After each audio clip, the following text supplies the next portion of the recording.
Hello बच्चों, BSA Shankar sir Navodaya में स्वागत है। मैं शंकर राजपूत इस चैनल के माध्यम से नवोदय क्लास 6 में प्रवेश हेतु नवोदय की तैयारी करवाता हूं, जिसमें मैं गणित को बहुत सरल, सहज और सटीक तरीके से आप लोगों के सामने पढ़ाता हूं। तो आप गणित को आप सरल तरीके से शंकर सर के साथ सीखें। में हम गणित का सूत्र का उपयोग किए बिना गणित सिखाते हैं, ताकि बच्चे को गणित का सूत्र जो रटने में समय गंवाते हैं वह समय हमारे गणित पढ़ाने से बच जाता है। क्योंकि बच्चों को सूत्र को रटने में आधा समय व्यतीत हो जाता है, फिर भी बच्चे सूत्र में ही फंस जाते हैं। इसलिए हम अधिकांशतः सूत्र का उपयोग नहीं करेंगे।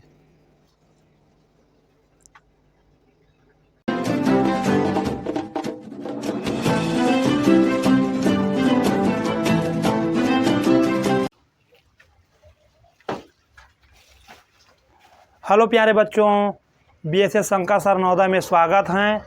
आज हम नवोदय विद्यालय प्रवेश हेतु मार्क टेस्ट नंबर 2 के गणित के प्रश्नों को हल करेंगे। ये प्रश्न आप लोगों को नवोदय पेपर के लिए बहुत उपयोगी है, अतः यह प्रश्नों को आप लोग ध्यान से देखना और प्रैक्टिस करना।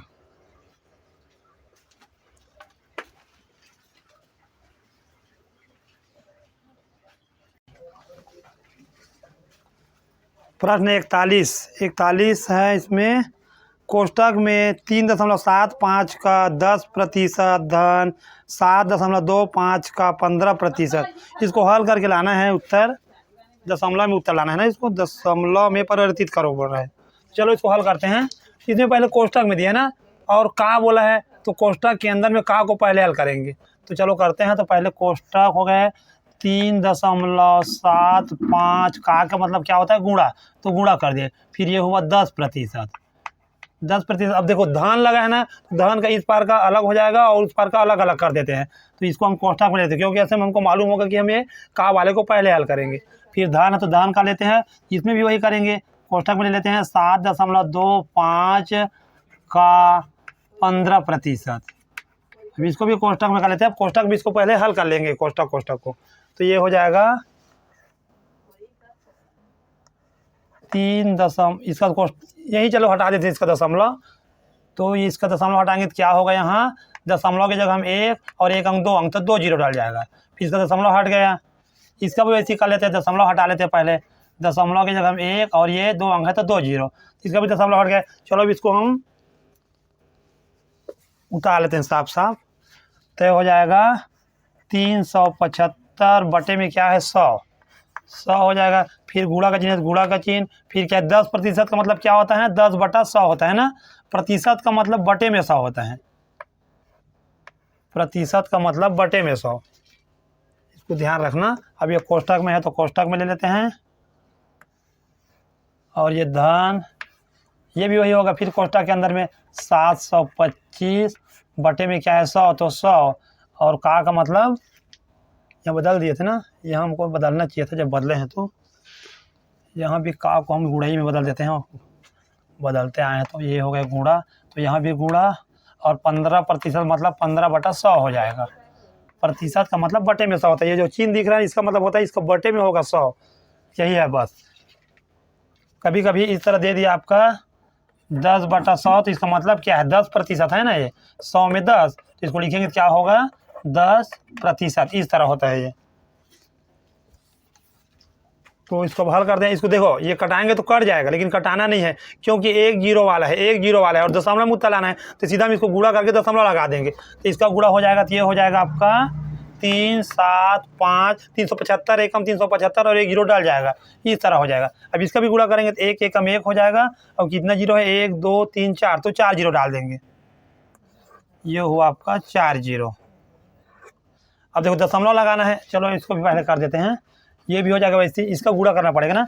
नीचे में तो हो जाएगा 1 एकम 1 और 4 जीरो, क्योंकि 1, 2, 3, 4 जीरो, तो 4 जीरो हो जाएगा। अब ऊपर का गुणा करना पड़ेगा ना। तो 15 पंचे 75 की 5 हासिल 7, 15 दूनी 30 और 7 37 की 7 हासिल 3, 15 7 105 और 3 108। तो ये हुआ आपका 61। अब दशमलव बस लगाना है इसमें। तो दशमलव कैसे लगाएंगे, क्योंकि मैं इसको गुणा नहीं किया था, गुणा बस किया था लेकिन कटाया नहीं था। तो दशमलव लगाने का तरीका है, गिनना पड़ेगा जीरो को, 1 2 3 4। तो 1 2 3 4 इस तरह लगेगा यहाँ, और यहाँ जीरो डाल सकते हैं। इसको भी वैसे 1 2 3 4 है तो 1 2 3 4, क्योंकि 4 जीरो है ना, तो 4 अंक के बाद दशमलव लगेगा। मतलब इसका मतलब ये हो रहा है कि हम ये 10,000 से इसको भाग दे रहे हैं। तो इतने बार में गए हैं, और ये 10,000 को हम इसको भाग किए 3,750 को, तो इतने बार गए 0.3750 बार। मतलब ये कट गए ना। अब हमारे पास बचा क्या, 0.3750 धन ये हुआ 1.0875। तब इसको जोड़ना बस तो है ना, तो चलो जोड़ देते हैं यहाँ। 0.3750। अब इसके दशमलव नीचे दशमलव आना चाहिए, यहाँ दशमलव कर दिए। दशमलव बाईं ओर क्या है, 1 है, तो यहाँ 1 डाल दिए, और दाईं ओर की संख्या को दाईं ओर लिख देते हैं 0.875।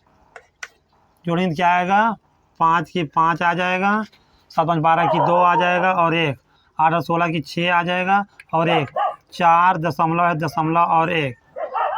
इस तरह इसका उत्तर आया 1.4625। 1.46, ये ऑप्शन कौन सा है, 1.4625। ये ऑप्शन सी में है ना। इतना तो करना पड़ेगा भैया आपको इस सवालों के लिए, और इस तरह के सवाल पूछते हैं नवोदय पेपर में।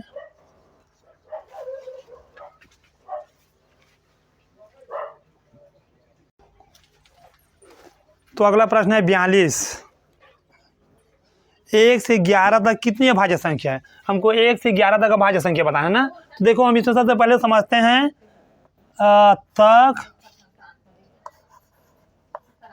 तक और बीच, इसके मतलब क्या होता है तो देख लेते हैं थोड़ा से। तो तक का मतलब क्या होता है, जैसे कि हम लिखे संख्या को लिख लेते हैं 1 2 3 4।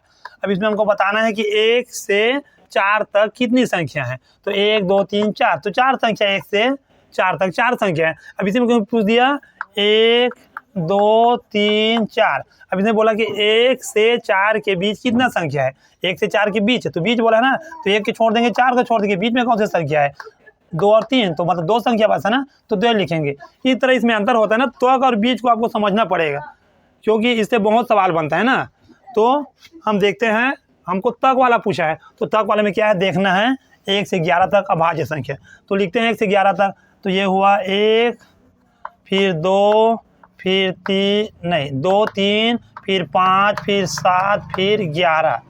तो इसमें तक बोला है, तो तक में तो सब आएगा जो जितना रहेगा 11 तक। तो इसमें 2 है, 1 तो नहीं अभाज्य संख्या ना, 2 है, 3 है, 5 7 11। तो 1 2 3 4 5, तो इसमें अभाज्य संख्या 5 है, जो कि ऑप्शन नंबर सी में है। बस यही सिंपल सवाल है, छोटा सा। अभाज्य संख्या सवाल बनता ही है ना हर साल। इसको आपको अभाज्य संख्या को 1 से 100 तक कम से कम रट लेना चाहिए।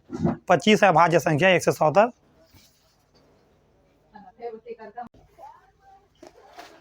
तो प्रश्न संख्या है 43। इसमें क्या करना है, 43 में निम्नलिखित में से कौन सा कथन सत्य है उसको बताना है ना। तो इसमें पहले में दिया है 2/7 बड़ा है 3/4 से, 3/4 बड़ा है 1/2 से, और दूसरे में दिया है 5/6 बड़ा है 2/3 से, और 2/3 बड़ा है 3/5 से। तो इसको बताना इसमें कौन सही है ये। तो इसके लिए हमको क्या करना पड़ेगा, ये संख्या तो भिन्न में है, तो भिन्न को हम नहीं बता पाएंगे कौन बड़ा है कौन छोटा है ना। तो सबसे पहले इसमें हमको करना पड़ता है, इसको दशमलव में बदलना पड़ेगा। तो चलो हम दशमलव में बदलते हैं, तो फिर पता चलेगा कि कौन बड़ा कौन छोटा है। तो पहले 7 से इसे करेंगे, तो 7 ही तो 0 बनेगा नहीं, 1 और 0 वाला अंग नहीं बन सकता है। तो सीधे इसको कटाएंगे, तो ये कटेगा 7 शून्य शून्य पहले कटेगा, क्योंकि 2 है और यहाँ 7 है ना, क्योंकि नीचे में है, तो इसको इसी से इसको भाग देना पड़ेगा। तो नहीं जाएगा, तो पहले 0 बार जाएगा, तो 0 किए, फिर घटाया तो 2 आया, फिर दशमलव लगाएंगे तो यहाँ 0 लगाएंगे, तो 7 से 21 ज़्यादा हो जाएगा, 7 2 14 2 बार जाएगा।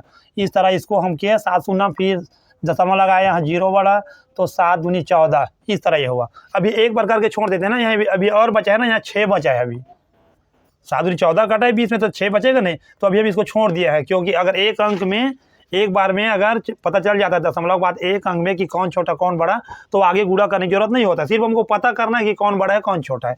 अब इसको क्या करेंगे, इसको हम 0 वाला बना देते हैं ना, तो 10 तो बनेगा नहीं, लेकिन ये 100 बन सकता है 25 बार में। तो यहाँ भी 25 का गुणा करेंगे तो हो जाएगा 25 ये 75 हो जाएगा ये, और ये 25 चौक 100 हो जाएगा। तो एक अंक 2 अंक 2 अंक के बाद दशमलव, तो एक अंक 2 अंक, इस तरफ ये हो जाएगा आपका 0.75, ये क्या हो 0.2।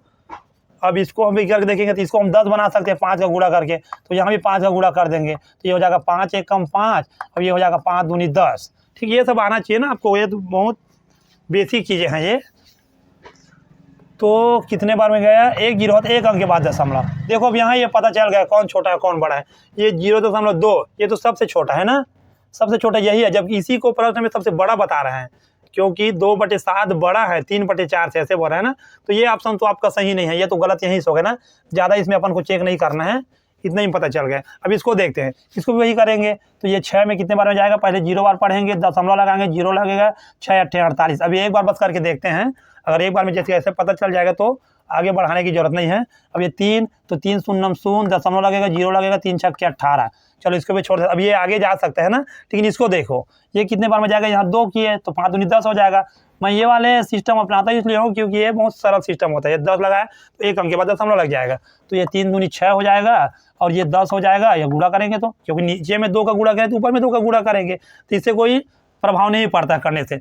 जैसे कि आप करके देख सकते हो ना, अगर ऐसे करेंगे 5 तो 5 शून्य शून्य पहले जाएगा, तो घटेगा 3 आएगा, फिर दशमलव लगाएंगे 0 लगेगा, 5 6 30 पूरा कट गया, फिर इसके आगे में संख्या था ही नहीं है, तो वैसे ये भी पूरा कट जा रहा है, एक अंक के बाद दशमलव लग जाएगा। ठीक है, अब देखो ये यही पता चल गया, इसको बढ़ाने के डबल अंक करने की यहाँ भी जरूरत नहीं है। भले यहाँ 0.6 आया, लेकिन यहाँ तो और अंक बचा है ना, अब ये और जा सकता है पहाड़ा, ये 2 बचेगा, फिर 6 बार जा सकता है एक बार करेंगे तो। अब ये नहीं जाएगा तो ये इससे छोटा है, मतलब इसे पता चल जाए कि 5/6 बड़ा है 2/3 से, और 2/3 बड़ा है 3/5 से, ये दिख ही रहा है। तो इसका ऑप्शन हमारा दूसरा ही सही हो जाएगा, दूसरा ऑप्शन ही सही हो जाएगा। और बोला कि इसमें है ये केवल पहला बोल रहा था, कथन सत्य क्या था कि पहला तो सत्य नहीं है, लेकिन दूसरा ऑप्शन में बोल रहा है केवल दूसरा, तो हाँ दूसरा ऑप्शन इसका सही है। दूसरा ऑप्शन मतलब क्या है, दूसरा ऑप्शन को हम बोले हैं बी था, ये बी ऑप्शन है। आपको भिन्न वाले सवाल को छोटा बड़ा पता करने के लिए दशमलव में लाना ही पड़ेगा ना ये।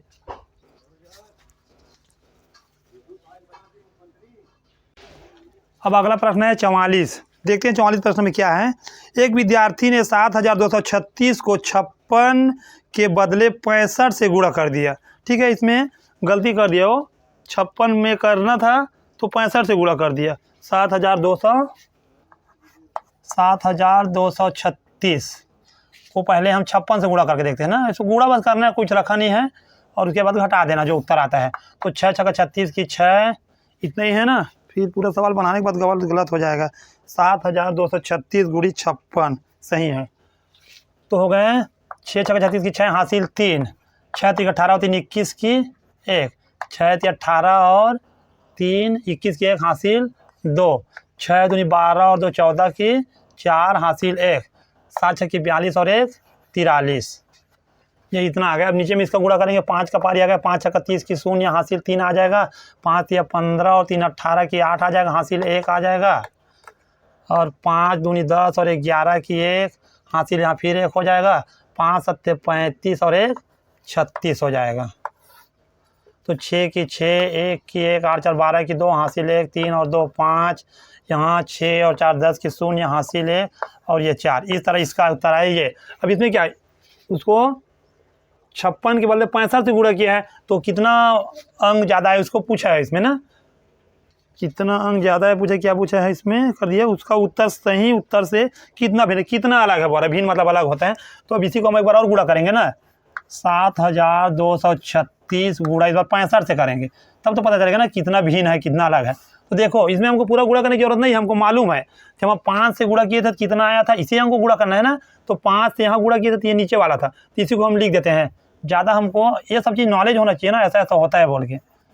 ये हुआ 1, बार बार आपको पढ़ने की जरूरत नहीं पड़ेगा। इसी से देखो यहाँ भी 5 का गुणा इससे कर रहे हैं तो इतना आ गया, क्योंकि यहाँ पर वही आया था, 5 का गुणा किए थे। तो दूसरा लाइन में ये पहला लाइन हुआ ये, और ये दूसरा लाइन हुआ, तो हो गया 36 180, 36 180। अब 6 से गुणा किया था तो कितना आया था, ये ऊपर वाला आया था क्योंकि शुरू में 6 का ही गुणा किए थे ना, तो इसको हम नीचे में कट करके लिखते चालू करेंगे जो आया था। देखना आपको आ जाएगा। एक दो बार ऐसे चीज़ों को प्रैक्टिस करना चाहिए, सब गणित का ज़्यादा कठिन नहीं होता। बार बार पहाड़ा पढ़ेंगे गलती होगा, उससे अच्छा देख के एक बार किए उसको उतार लेते हैं। तो यह है 43 416, ठीक है अब उतारेंगे तो 0 हो जाएगा, 8 6 14 की 4 हो जाएगा, हासिल 1 आ जाएगा। ये हो जाएगा आपका 3 6 4 10 की 0, हासिल 1 और 3 3 6 और 1 7 और ये 47। तो कितना आया ये। ऐसे पर हम लगाना नहीं चाहिए ना, पहले 3 अंक के बाद लगता है, इकाई दहाई सैकड़ा के बाद, फिर 2 2 अंक के बाद लगते जाता है। तो पढ़ने में सरल होता है क्योंकि आगे में आएगा 1000 10,000, फिर लाख 10 लाख, अगर वही रिपीट हो ना, फिर करोड़ 10 करोड़, फिर अरब 10 अरब, तो 2 2 अंक के बाद लगता है।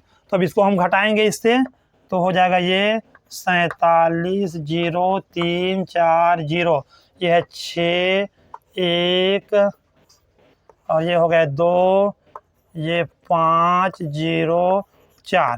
तभी पता चलेगा ना कितना अलग है, घटाएंगे तभी। तो 10 में 6 गया तो 4 हो जाएगा, ये 3 बचा, 3 में 1 गया 2 हो जाएगा, ये भी 1 हुआ, और ये 10 में 5 गया तो 5 हुआ, ये 6 हो जाएगा घट के, तो 6 की 6 और ये कट।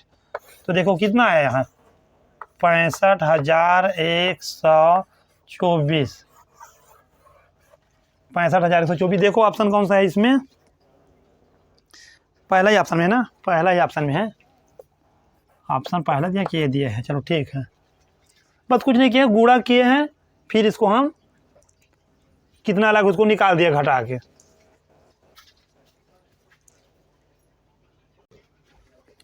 अगला प्रश्न है 45 प्रश्न में है, सरल करना है ना इसको सरल करना है। इसमें है 1 भागित सर्पाकार कोष्ठक में 1/2 धन 1/3 धन 1/6 भागित छोटा कोष्ठक 3/4 ऋण 1/3, कोष्ठक बंद, सर्पाकार कोष्ठक भी बंद।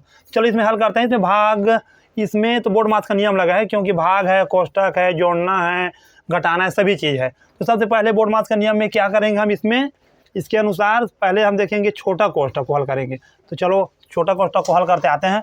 बोर्ड मास का नियम अगर आपका याद हो गया तो बहुत सरल होता है ना। ये बोर्ड मास का नियम का उपयोग सरलीकरण में होगा, फिर आपका दशमलव वाले सवाल में होता है, भिन्न वाले सवाल में होता है, लगभग कई जगह इसका उपयोग होता है।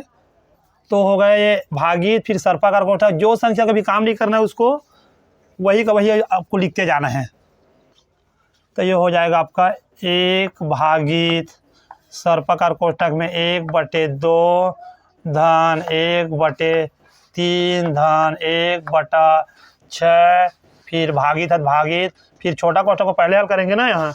तो इसमें छोटा कोष्ठक, अब देखो यहाँ क्या है, ऋण है, तो यहाँ पहले हम इसके एलसीएम निकालना पड़ेगा। लघुत्तम समापवर्तक तो क्या आता है 3 और 4 का लघुत्तम समापवर्तक, ये 12 है क्योंकि एक अभाज्य संख्या नहीं करता है, या तो फिर 3 के पहाड़ा में 4 नहीं कटेगा, 4 का पहाड़ा बनाएंगे बड़े संख्या का, तो 8 भी 3 के पहाड़ा में नहीं कटेंगे, फिर आगे जाएंगे तो 12 होगा, 4 3 12, तो 3 के पहाड़ा में 12 कट जाएगा, 4 के पहाड़ा में भी 12 कट रहा है, मतलब इसका एलसीएम आता है 12। हम ये विधि सिखा दिया है ना आप लोगों को भिन्न वाले में, भिन्न का बेसिक वाले में, आप देख लेना बहुत सरल सिस्टम होता है।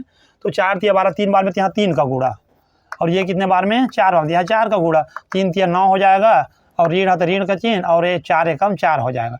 इस तरह ये दोनों कोष्ठक बंद हो जाएगा। अब चलो आगे आते हैं, यहाँ भी 1 भागित सर्पाकार कोष्ठक को पहले हल कर रहे हैं ना, तो हो जाएगा यहाँ 1/2 धन 1/3 धन 1/6। अब देखो यहाँ भागी लगाएंगे, लेकिन ये देखो इसको घटाने के बाद 1 अंक हो जाएगा ना, 9/12, तो 1 अंक कोष्ठक के अंदर में नहीं रखते हैं। अगर कोई चिन्ह है ऋण तो रखते भले, तो इसको सीधा बाहर हो जाएगा। तो यहाँ भाग का चिन्ह इसको वेट कर रहे हैं, इंतजार। तो हो जाएगा 9 में से 4 गए तो 5/12 हो जाएगा। अब ये कोष्ठक तो, ये कोष्ठक का काम तो खत्म हो गया ना, तो ये सर्पाकार कोष्ठक लगाते हैं, यही कोष्ठक है। अब चलो अब इसको क्या करेंगे, अब इसमें क्या बचा है, भाग बचा है, तो भाग को पहले हल करेंगे। यहाँ भाग 2 जगह है ना, ये वाले भाग को भी नहीं हल करेंगे, अभी हम कोष्ठक के अंदर को पहले हल करेंगे। तो चलो इसको लिखते जाते हैं। तो हो जाएगा 1 भागित सर्पाकार कोष्ठक में 1/2 धन 1/3 है ना, 1/3 धन 1/6, और यहाँ भागित क्या हो जाएगा, गुणा हो जाएगा, बस यही तो होता है इसमें। तो 12/5, अब कटा देते हैं, 6 दूनी 12, सर्पाकार कोष्ठक बंद। अब जो है इसको फिर लिख देते हैं। तो हो जाएगा एक समय में एक काम करना है ना, डबल डिबल कहीं कहीं काम किए फिर उत्तर गलत आ जाएगा आपका। हम एक समय में एक काम बस करते हैं बोर्ड मास के नियम के अनुसार। तो ये हो जाएगा आपका सर्पाकार कोष्ठक में जो बचा है उसको लिख लेते हैं। तो 1/2 धन 1/3 धन, यहाँ क्या बचेगा, 1 दूनी 2, बटे में क्या है 5, तो 5 एकम 5 हो जाता है अगर यहाँ 1 लिखते तो। अब इसमें भी वही काम करेंगे, एलसीएम निकालना पड़ेगा लघुत्तम समापवर्तक। तो पहले हम कोष्टक के अंदर में ही ले लेते हैं ना इसको। तो इसका लघुत्तम समापवर्तक क्या आएगा, 5 बड़ा है तो 5 तो 3 में नहीं कट रहा, जिसको पहाड़ा बनाएंगे तो 5 दूनी 10, 10 भी नहीं कटेगा 3 में, तो 5 या 15 भी नहीं कटेगा, 5 चौक 20 भी नहीं कटेगा, 5 पंचे 25 भी नहीं कटेगा, 5 छक्का 30, 30 कट जाएगा, 3 दाम 30 और 2 15 30, तो 30 आ गया इसका लास्ट। ऐसे आपको होना चाहिए ना याद कैसे कैसे करता है। तो कितने बार में कटेगा, 2 15 30, तो 15 बार में कट रहा है। ये 3 दाम 30, 10 बार में 10 का गुणा, ये कितने बार में काटेगा, 5 छक्का 30, 6 बार में, यहाँ 6 का गुणा, बस यही तो है। चलो इसका हम सर्पाकार कोष्टक कर देते हैं। तो देखो अब 15 एकम 15 हो जाएगा, यहाँ धान है तो धान, यहाँ 10 एकम 10 हो जाएगा, और यहाँ 6 दूनी 12 हो जाएगा। चलो इसको अब यहाँ हम हल कर लेते हैं। तो देखो अब एक भाग है तो एक को भागित में ले लेते हैं। अब इसको क्या करेंगे, सिर्फ जोड़ना बस तो है ना, फिर ये भी एक अंक वाला हो जाएगा, तो ये भी कोष्टक से बाहर आ जाएगा डायरेक्ट। 15 तो 25 और 12 37 हो जाता है। तो कोष्टक से बाहर इसका भाग चीज वेट कर रहा था, 37 बटे नीचे में 30 है, 30 है ना, 30। अब इसको क्या करेंगे, भाग जिनको बलदना बस है, ये हो जाएगा 1 गुणा हो जाएगा, तो 30 ऊपर में चला जाता है जब चीज बलदता है। तो जब तक भाग है तब तक वो हल नहीं होता है ना, उसको गुणा में बदलने के बाद ही वो कट पीट होता है। तो 37, तब इसको हल करेंगे तो क्या आएगा, 30 एकम 30 हो जाएगा और बटे में 37। इस तरह इसको उत्तर 30 बटा 37 आएगा, जो कि ऑप्शन नंबर कौन सा है, 45 का 30 बटे 37 पहला ही ऑप्शन में है, ए ऑप्शन में। बोर्ड मार्क्स का नियम लगा है, 1-2 बार आप प्रैक्टिस करो फिर बन जाता है सवाल।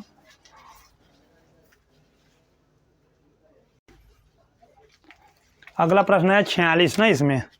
तो 46 में क्या है, 29,2,97,144 है, ये किससे विभाज्य है।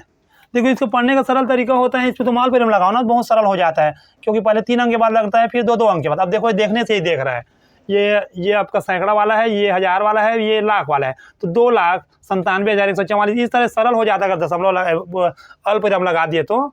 चलो अब इसको हमको देखना है। ये प्रश्न बोल रहा है कि किससे विभाज्य हैं, 3 से विभाज्य हैं कि 6 से विभाज्य हैं कि 9 से विभाज्य हैं कि 3 6 9 सभी से विभाज्य हैं बोल रहे हैं, मतलब ABC तीनों से विभाज्य हैं, क्या बोल रहे हैं देखते हैं। तो 3 का नियम क्या है, इसमें विभाज्यता का नियम आपको याद होना चाहिए ना।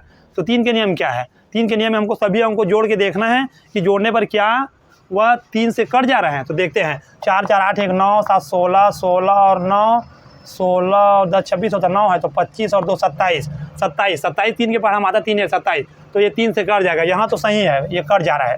अब देखते हैं 6 से। तो 6 का नियम क्या बोलता है, 6 का नियम है विभाज्यता का नियम। पहले 6 का नियम है 2 से भी कटना चाहिए और 3 से भी कटना चाहिए। तो ये 2 से तो कट जाएगा क्योंकि लास्ट में 4 है, लेकिन 3 से भी कट जाएगा। 3 का नियम यहाँ देखें ना, कट गया था, तो 3 से भी कट जाएगा, तो ये हो जाएगा आपका 3 से भी कट जाएगा, क्योंकि जोड़ने पर 27 आ रहा है, तो 3 से भी कट जाएगा, तो ये भी इसका सही है, बी भी सही हो रहा है ना। तो चलो अब आगे देखते हैं 9 से। तो 9 का नियम भी वही है, सभी हमको जोड़ने पर 9 से कटना चाहिए, जैसे कि 3 का नियम वैसे ही 9 का नियम भी है। तो जोड़े तो 27 आया, तो 27 भी 9 के पढ़े में आता है, 9 3 27, तो 9 से भी कट जाएगा, मतलब ये तीनों से कट रहा है ना। तो तीनों ऑप्शन तो नहीं लिख पाएंगे, तो उसके लिए हमको लास्ट में डी दिया है, डी में दिया 3 से भी कटेगा, 6 से भी कट जाएगा, 9 से भी कट जाएगा, तो इसका सही ऑप्शन डी है। ठीक है, ये सब गलत है, तो इस तरह इसका उत्तर आ जाएगा डी। अब कटा तीनों से कर रहे हैं ना ये।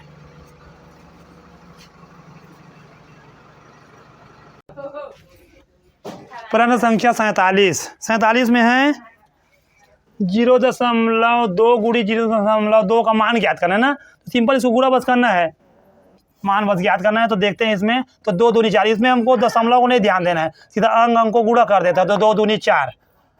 ठीक है, 4 उत्तर आया। अब लेकिन इसमें हमको क्या देखना है कि कितने अंक के बाद दशमलव है, तो 1 अंक 2 अंक, 2 अंक के दशमलव, हमको 2 अंक के बाद दशमलव लगाना है ना। तो यहाँ ये तो 1 अंक है, तो यहाँ 1 जीरो और बढ़ा दिए, फिर दशमलव लगा दिए, फिर यहाँ 0 कर दो। तो इस तरह इसका उत्तर हो जाएगा 0.04, जो कि ऑप्शन नंबर कौन सा है देख लेते हैं, 0.04, ये है बी ऑप्शन में है ना, बी ऑप्शन में है।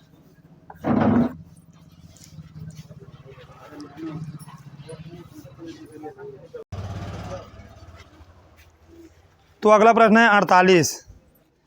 तो इसमें है यदि 9 आइसक्रीम का मूल्य 66.50 है तो 100 आइसक्रीम का बताना है ना। ऐसा सवाल सरल होता है, इसमें हमको पहले क्या एक का निकालना पड़ेगा। तो हमको 9 आइसक्रीम का दिया ना, 9 आइसक्रीम का मूल्य है ₹67.50 है। तो पहले हम इसमें सबसे पहले एक का निकालेंगे। तो एक निकालेंगे तो क्या होता है, ये 67.50 में बटे में हो जाएगा, ये 9 आ जाता है। तभी तो भाग देंगे तभी तो निकलेगा ना एक। जैसे कि हमारे पास 45 रुपये हैं, अब इसमें 9 रुपये को नहीं, 9 आदमी को 45 रुपये को बांटना है। तो पहले एक आदमी को कितना मिलेगा तो क्या करेंगे, इसको भाग करेंगे तब पता चलेगा। तो 9 पंचे 45, तो एक आदमी को इसमें मिलेगा 5-5 रुपये। इस तरह होता है इसमें। तो इसी तरह ये भी है। तो अब इसको पहले सबसे पहले हम इसमें दशमलव हटाएंगे। तो ये हो जाएगा दशमलव की जगह हम 1 और 2 अंक है तो 2 जीरो, तो ये दशमलव हट जाएगा। तो अब इसके लिए हम एक बार फिर उतार लेते हैं। तो 67 तो दशमलव हट गया, तो 5 जीरो और बटे में क्या है 9 है और गुणा में ये 100 है। तो 100 का भी कुछ मत करो ना, आप एक दशमलव लगाने का काम आता है। तो हम 9 से इसको पहले कटा देते हैं। तो 9 सत्ते 63, यहाँ बचा 4। तो 9 पंचे 45 और 9 शून्यम शून्य, इस तरह ये कट गया। तो हमारा ये आया 750/100 आया। तो देखो अब इसको दशमलव लगा दे 2 अंक के बाद। इसको इसी का यहाँ हम नहीं कटाए थे ना गुणा नहीं किए थे, क्योंकि 1 और 0 वाला आया 10, 100 या 1000, तो इसको कटाया मत करो, उसको रख दो ताकि दशमलव लगाने में सुविधा हो। तो ये हुआ 7.50। तो ये इसको हम रुपए बोलेंगे, इसको पैसा बोलते हैं ना, दशमलव बाद को ये पैसा होता है। तो इसको कैसे पढ़ेंगे, 7.50, क्योंकि 99 पैसा के बाद एक पैसा इसमें और भी जोड़ दिए तो क्या होगा 100। तो 100 पैसा हम नहीं बोलते हैं, 100 पैसा बराबर क्या होता है 1 रुपया होता है। 100 पैसा बराबर होता है 1 रुपया, ये तो हम जानते हैं ना। तो चलो इतना आ गया, मतलब एक का कितना निकला, एक का निकला हमारा 7.50 एक आइसक्रीम का। तो कितने आइसक्रीम लेना है, 100 आइसक्रीम। तो ये हो जाएगा 100 आइसक्रीम। तो 100 आइसक्रीम को हम गुणा करेंगे तो पता चल जाएगा। एक का मालूम हो गया, अब जितना का पूछे, 100 का पूछे, 200 का, 500 का, 700 का, 90 का, जितना पूछे उसको गुणा बस तो करना है। इसमें क्या होगा 750 एकम 750, गुणा करते समय दशमलव को भूल जाया करो ना, इसको पूरा संख्या मानो, 750 मानो। तो एक कम में 750 हो जाएगा और यहाँ 2 जीरो और डाल दो। फिर कितने अंक के बाद दशमलव लगा, यहाँ 1 अंक 2 अंक के बाद आप भी 2 अंक के बाद दशमलव लगा दो। तो इस तरह उत्तर हो जाएगा 100 आइसक्रीम का हो जाएगा 750 रुपये हो जाएगा, जो कि ऑप्शन नंबर कौन सा है, ये है ऑप्शन नंबर सी ऑप्शन में है।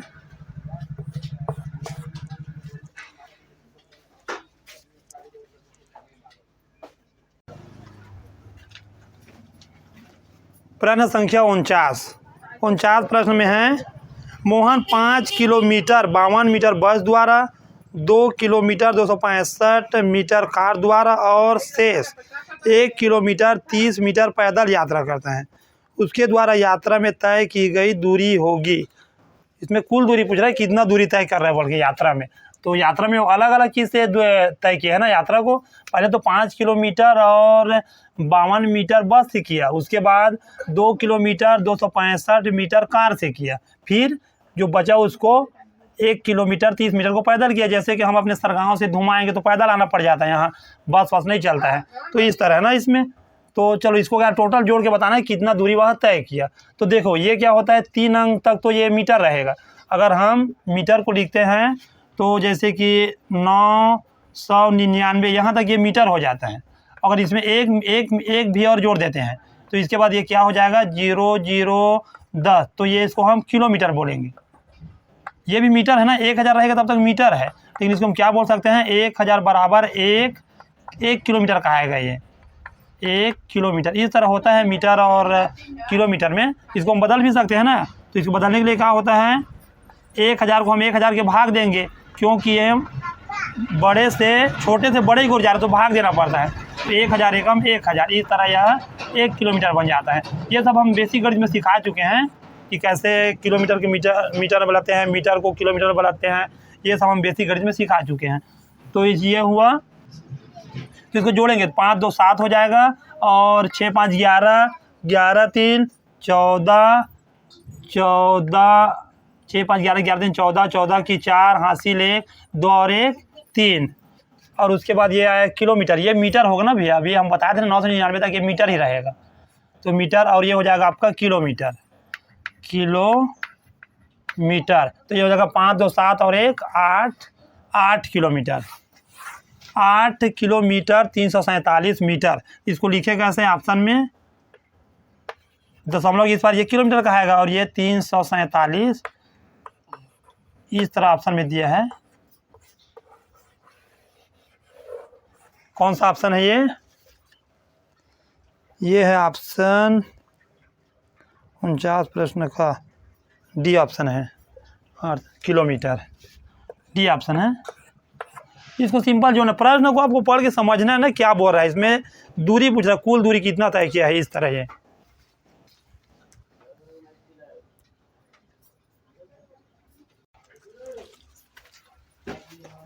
अगला प्रश्न है 50। 5 सही 3/8 का दशमलव रूप है ना, दशमलव में बदलना है इसको, बस वही है। तो देखो हम आपको थोड़ा बेसिक समझा देते हैं। जैसे कि हमारे पास 1 सही 1/2 है, तो इसको दशमलव में कैसे बदलते हैं हम लोग। अभी 2 1 कम 2 यहाँ से गुणा हो जाता है, फिर ये जुड़ जाता है। 2 1 कम 2 और 1 3/2 हो जाएगा।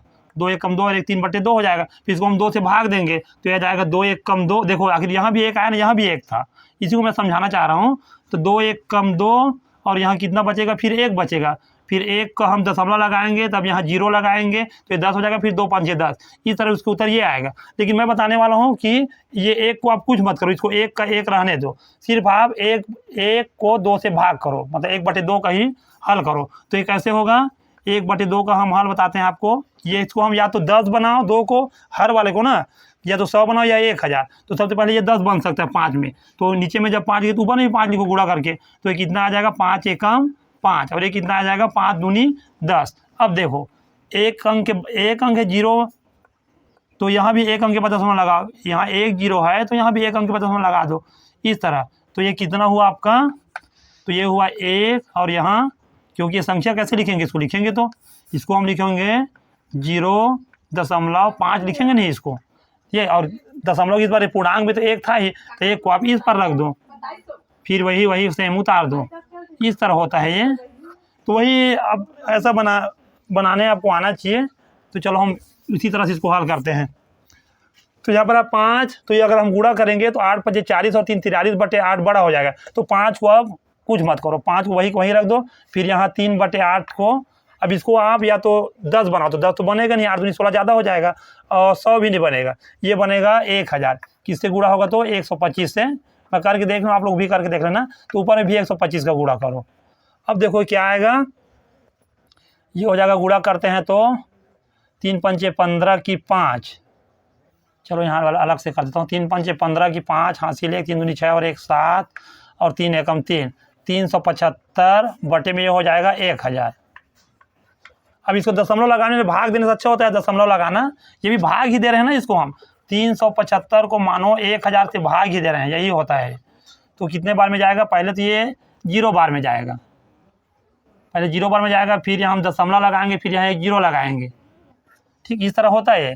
तो फिर उसके बाद ये 3 बार जाएगा, इस तरह जाता। लेकिन हम सीधा इसको हम दशमलव लगाएंगे तो कैसे जाएगा, ये यहाँ 1 2 3 अंक है, तो 1 2 3 अंक के बाद दशमलव, बस बाकी जो संख्या उसको उतार दो सेम को सेम। यहाँ 5 था पूर्णांक में पहले से ही, इसको भाग देना नहीं पड़ता है ना, ये तो आएगा ही। अगर आप करोगे इसको तीनों को ऐसे गुणा कर करोगे, फिर भी 8 5 40 5 बार तो आएगा ही एक बार।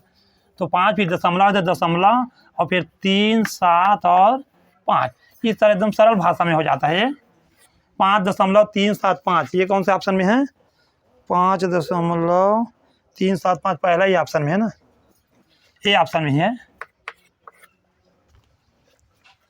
कई तरीका होता है बनाने का नियम, भैया आप लोग को जो नियम आता है उसी नियम से बनाओ।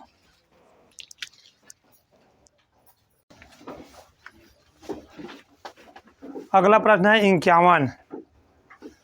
51 प्रश्न में है,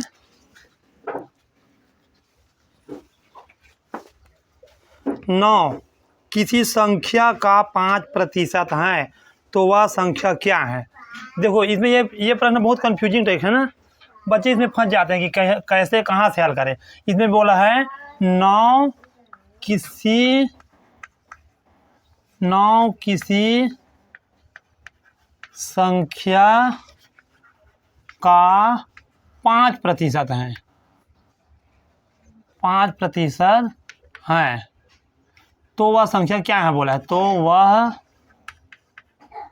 संख्या क्या है, तो वह संख्या क्या है बोला है। तो देखो इसमें प्रश्न कहाँ से कैसे हल करें ये थोड़ा कंफ्यूज होता है, तो इसमें आप अगर ध्यान से पढ़ोगे तो समझ आ जाएगा। 9 जैसे कि हम बोलते हैं 9, जैसे हम यहाँ बराबर ले लिए, अगर हम ऐसे भी लेते हैं फिर भी चलेगा। 9 किसी संख्या का, अब यहाँ से दूसरा प्रश्न चालू हो रहा है ना, समझो 9, तो 9 के बाद फिर किसी संख्या का 5% है, तो हम 9 को बराबर में ले लेते हैं, फिर क्या बोले किसी संख्या का, मतलब 1 का 5% है। इस तरह ये प्रश्न, ठीक है। तो हम 9 के बाद यहाँ कुछ चिन्ह लगाने का तो नहीं दिया है ना संकेत, 9 किसी संख्या का बोल रहा है, तो ये 9 किसी संख्या मतलब 1 का 5%। अब 1 वाई जेड कुछ भी मान सकते हो, तो उसका 5% है। चलो अब इसको हम हल करते हैं, तो ये हो जाएगा 9 बराबर 1 गुणा 5/100, इस तरह हो जाएगा ये। अभी हो जाएगा, इसको अगर कटाओगे तो कटा सकते हो, नहीं कटाओगे तो सीधा बराबर के साथ भेज दो। तो हम 1 से बराबर कर देते हैं, तो पहले तो इस बार 9 है ना, तो बराबर में करेंगे तो पहले 9 लिखना पड़ेगा, या तो फिर आप इसको इस तरह भी सेट कर सकते हो, मतलब हम 1 को पहले लिख लेते हैं, 1 गुणित वही है ना, ये 1 गुणित 5% बराबर 9 को इस पार लिख देते हैं, है वही। तो इसमें हमको सुविधा होता है क्योंकि हम इस तरफ से बनाना पहले चालू करते हैं। तो ये हो जाएगा 1 बराबर कर 1 गुणा भी 5/100 कर लेते हैं, फिर बराबर में 9 है, क्योंकि प्रतिशत का मतलब बटे में 100 होता है, तो हम इसको बटे में कर लिए। तो अब हो जाएगा 1 बराबर करेंगे, क्योंकि हमको 1 का मान ज्ञात करना है ना, किसी संख्या बोला तो हम संख्या को उसी को 1 माने हैं, तो इसी का मान ज्ञात करना है, तो इसको हम बराबर में ले लेंगे। तो बराबर में जब लेते हैं तो बराबर के उस पर जो संख्या रहता है दाईं पर, उसको पहले लिखते हैं, तो यहाँ 9 है। अब यहाँ क्या चीज़ है, यहाँ गुणा में 5/100 को छोड़े थे, तो यहाँ भाग में हो जाएगा, तो भाग में होगा तो ये हो जाता 5/100।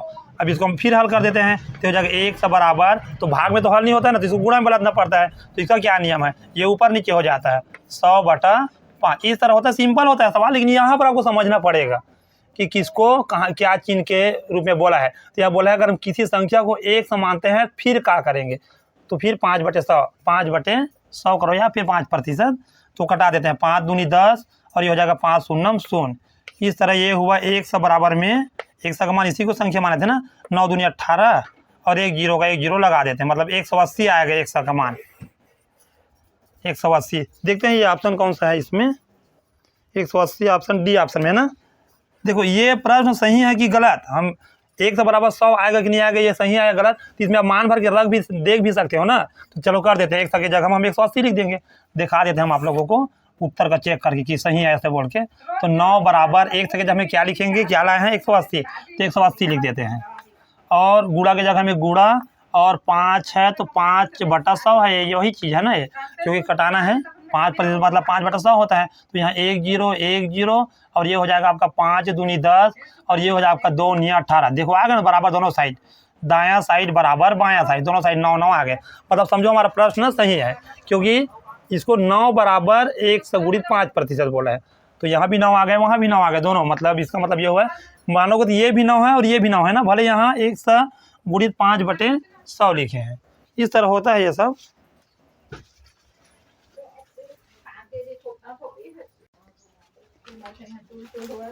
अब प्रश्न संख्या 52, किसी संख्या में से 600 के 70% का 2/3 घटाने पर 320 प्राप्त होता है, तो वह संख्या है। 51 जैसा ही प्रश्न है, ये भी सेम, इसको भी बोला है कि किसी संख्या में से, तो संख्या को हम 1 मान लेते हैं, मतलब 1 में से, इसी में से 1 में से जो इसमें मान आएगा उसमें से हम क्या क्या घटाएंगे, इसमें से हम घटाएंगे 600 के मतलब गुणा 70%, सेम वही सवाल है ना, 70% का मतलब फिर गुणा 2/3 मतलब 2/3, 2/3 होगा, घटाने पर मतलब 1 समय से इतना घटाने पर क्या मिलता है, 320 मिलता है। ठीक, यही बोला है प्रश्न। अब इसको हल वस्तु करना है, तो चलो इसको हल कर देते हैं। तो ये हो जाएगा 1 ऋण 600 गुणा 70/100 हो जाएगा ना, प्रतिशत का मतलब बटे में 100 होता है, गुणा 2/3 बराबर 320। चलो पहले इसको हम छोटा कर देते हैं, क्योंकि यहाँ गुड़ा यहाँ से यहाँ तक आप हल कर सकते हो ना, इसको छोटा कर सकते हो कटा पिटा के, क्योंकि इसमें गुड़ा का चिन्ह लगा है बीच में। तो चलो हम इसको कटा देते हैं जो करता है। तो ये 1 0 1 0 1 0 1 0 और यहाँ क्या है 3, तो 3 दूनी 6। इस पार से इस पार नहीं कटा सकते ना, बराबर के उस पार ना, हम यहाँ से इधर भी नहीं कटा सकते ऋण के इस पार। तो चलो जो जो आया उसको अब एक बार फिर लिख देते हैं। तो ये हुआ 1 से ऋण 2 7 14, 14 दूनी 28, तो 280 हो गया। और उसके बाद 280 होगा ना, 2 7 14, 14 दूनी 28 और 1 0 था लगा दिए, बराबर में है 320। अब देखते हैं 100 का मान हमको ज्ञात करना, तो 100 को बराबर में ले लेते हैं। तो ये हुआ 100 बराबर, फिर बराबर के बाद आएंगे क्या संख्या है 320। अब ये ऋण में था, इस पर धन में चले जाएगा, ऐसा होता है बराबर के उस पर अगर भेजोगे तो 280 हो जाएगा। तो अब हो जाएगा ये 100 बराबर क्या हमारा आया, इसको जोड़ेंगे, 0 की जोड़ो और 8 2 10 के 0, और यहाँ भी हासिल 1, 3 और 2 5 और 1 6, तो 100 बराबर होगा ये 600 हो जाएगा। 100 बराबर 600। देखते हैं ऑप्शन कौन सा है इसमें, ऑप्शन है इसमें 600, सी ऑप्शन में है। अब देखो ये इसको भी मैं आपको चेक करके बता देता हूँ ना, मान भर के हम 100 बराबर कितना लाए 600, तो हमारा समीकरण ये तैयार किए थे। तो चलो हम इसको देख लेते हैं सही है कि गलत है। तो 600 गुणा 70 बटे में 100 कर देते हैं ना, सीधा आखिर करना ही पड़ेगा, तब प्रतिशत का मतलब बटे में 100 ही होता है। और ये है 2/3 बराबर क्या है 320। ये प्रश्न करने का मतलब ये हो रहा है कि अगर हम इतना को हल करेंगे यहाँ तक तो 320 ही आएगा, आना चाहिए, तब तो दोनों साइड बराबर होगा ना, बीच में बराबर दिया मतलब ये पक्ष और ये पक्ष दोनों बराबर होना चाहिए। जैसे कि हम यहाँ 1 ले रहे हैं तो यहाँ भी 1 होना चाहिए, तब तो इसको हम बराबर बोलेंगे ना। इसी तरह ये भी है। तो चलो इसको हम हल करते हैं ना समीकरण को, तो देखते हैं 320 आता है कि नहीं आता है। तो 320 आया मतलब समझो हमारा उत्तर सही है। तो हम चलो करते हैं, 1 जगह हमें क्या निकाले थे 600, तो 1 जगह हम 600 ले लेते हैं। ध्यान से देखना, फिर ये 600 पहले से है, फिर गुणा 70/100 हो जाएगा, फिर गुणा में 2/3। अब यहाँ 320 हमको इस बाएं साइड में भी लाना है ना। चलो अब ये तो ऋण में है तो ये तो कुछ नहीं होगा अभी इसको हल करेंगे हम गुणा को, तो इसको हम कटा सकते हैं। 1 0 1 0 1 0 1 0 और ये 3 दूनी 6। चलो जो आया उसको एक बार हम लिख लेते हैं। 600 ऋण 2 7 14 दूनी 28 मतलब 280 और यहाँ बराबर में 320। ठीक है, अब क्या करेंगे, अब इसको घटाएंगे, घटाने वाला काम है। तो ये घटेगा तो 0 की 0 आ जाएगा और ये 0 में से 8 मतलब 10 हो जाएगा, ये 5 हो जाएगा, 10 में से 8 गए 2 हो जाएगा और ये क्या होगा, ये हो जाएगा आपका हासिल, हाँ 5 है, 5 में से 2 गए तो 3, 320 और बराबर की उस साइड क्या है, यहाँ भी 320 है। तो हमारा दोनों पक्ष बराबर आएगा, समझो हमारा उत्तर सही आया है। हम जो 100 बराबर 600 लाए हैं तो सही है। इस तरह इस ऐसे समीकरण का उत्तर का चेक भी हो जाता है ना, थोड़ा ध्यान दोगे तो आपको सब कुछ आ जाएगा। हम आखिर 100 का मान निकाले, 100 मान के 600, तो उसी 100 को जो शुरू में समीकरण बनाया उसमें भर के देख लो, अगर उस साइड जो दाएं साइड में उतना आएगा मानो हमारा उत्तर सही था। ठीक, इसको चेक करके बताए थे, उत्तर इसका यही है 600।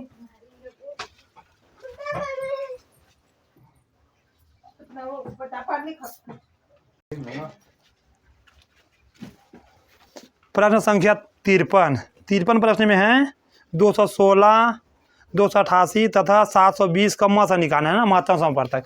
ये सिंपल सवाल है, तो हम वही लघुत्तम समवर्तक या भाज्य गुणनखंड विधि से निकालते हैं। हम एक ही विधि को लेकर पूरा चलते हैं ना। तो चलो हम इसका मसा निकाल देते हैं अभाज्य गुणनखंड विधि से ना। तो है ये 216, 288 और 720 का मसा निकाल रहे हैं ना इसका। तो 2 से पहले देखेंगे, 2 से कट जाएगा, 6 है लास्ट में, 8 और 0, तो 2 से निकल जाएगा ये, तो हो जाएगा 2 1 कम 2 और 1 है तो 0 और पढ़ लेते हैं। फिर ये 16, तो 2 8 16, इसको तो आपको मालूम है। और ये हो जाएगा 2 1 कम 2, 2 चौका 8, 2 चौका 8। कई बच्चे यहाँ फंस जाते हैं ना, इसको पढ़ देंगे 2 1 कम 2 और उसके बाद पढ़ देंगे 2 8 16, तो ये गलत हो जाएगा, क्योंकि आप खुद करके देख लो 18 दूनी 36 हो जाता है। लेकिन अगर हम 108 करते हैं तो 108 दूनी 216 होगा। तो यहाँ देखना पड़ता है, ध्यान देना पड़ता है ना। बीच में आप शुरू अंक के बाद अगर किसी भी संख्या को कटा रहे हो या भाग दे रहे हो तो 2 संख्या को एक साथ नहीं कटाते, एक संख्या को ही एक बार कटाते हैं, क्यों ना 0 बार पहाड़ा पढ़ने भले ना पड़े। तो ये हुआ, और फिर 2 3 6, 1 बचा, 2 6 12, 2 0 0, फिर 2 से कट जाएगा तो हो जाएगा 2 5 10। देखो यहाँ दो संख्या एक साथ काट लिए है ना, 3 संख्या भी एक साथ काट सकते हो अगर कट रहा है तो हो गया 2 चौका 8, फिर 2 7 14, 2 दूनी 4, फिर 2 1 कम 2, 1 बचेगा, 2 8 16 और 2 0 0, फिर जा सकता है ना 2 के पहाड़ा में। तो ये हो जाएगा आपका 2 दूनी 4 और एक बचेगा 2 सत्ते 14 और ये 2 तिया 6, एक बचेगा 2 छक्के 12, ये 2 नी 18 और 2 शून्य शून्य। अब देखो ये तो 2 के बाद नहीं कटेगा, तो अब क्योंकि हम मत निकाल रहे हैं ना, अगर हम यहाँ 2 ले रहे हैं तो 2 में सभी कटना चाहिए तो लेंगे, तो अब 2 से ये नहीं कट रहा है तो अब 3 से देखते हैं। तो 7 दूना 9 3 से कट जाएगा, 6 3 9 ये भी 3 से कट जाएगा और 9 ये भी 3 से कट जाएगा, तो 3 से देखेंगे। तो 3 निया 27, 3 एकम 3, 3 दूनी 6, 3 तिया 9, 3 शून्य शून्य, फिर 3 से कट जाएगा। तो 3 तिया 9, 3 चौक 12, 3 एकम 3, 3 शून्य शून्य। अब देखो यहाँ ये तो 3 से कटेगा लेकिन ये 3 से नहीं कटेगा, तो अब हम इसके आगे अब नहीं जाएंगे। अब तो यहीं तक हो जाएगा इसका मस। अब देख लेते हैं क्या आता है इसका मस। मस मतलब महत्व सौ पर तक ना, इसका छोटा रूप है मस। तो हो जाता है 2 गुणा 2 गुणा 2 गुणा 3 गुणा 3। मेरे हिसाब से ये विधि बहुत अच्छा होता है मस निकालने के लिए। आप अगर एक बार इसका मस लासा निकाले, फिर इसका लासा निकाले, फिर इसका लासा, फिर उसके बाद उसका जोड़ी बनाओ, उसमें बहुत टाइम लगता है और थोड़ा कन्फ्यूजिंग भी लगता है। और इसमें क्या है एक बार में उत्तर आ जाता है। तो देखते हैं हम, ये हो जाएगा 2 दूनी 4, 4 दूनी 8, 8 तिया 24 और 24 तिया 72। इस तरह इसका उत्तर आएगा 24 से 72 आएगा, 24 तिया 72, जो कि ऑप्शन नंबर है बी में है। तो हमारा 53 सवाल भी हो गया।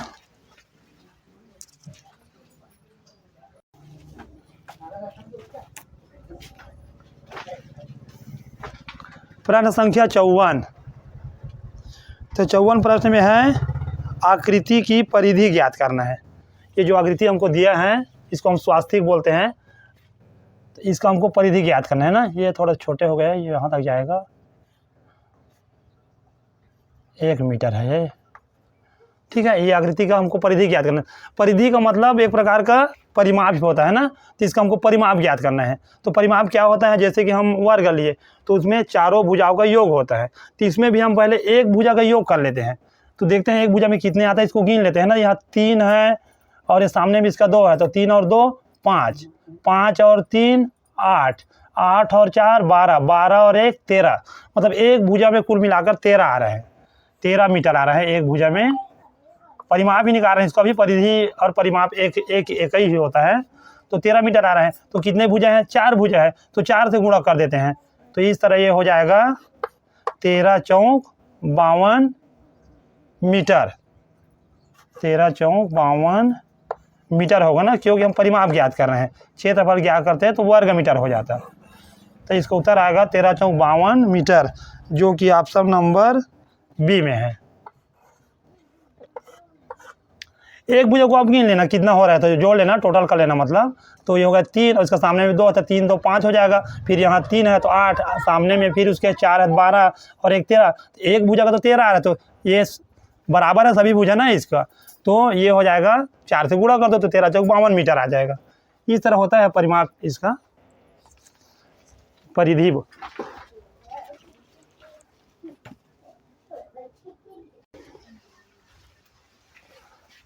अगला प्रश्न है 55।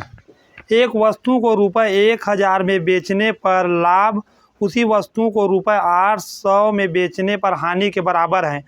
वस्तु पर हानि प्रतिशत कितना है। ऐसे सवालों को हम देखो कुछ इस तरह से हल करेंगे।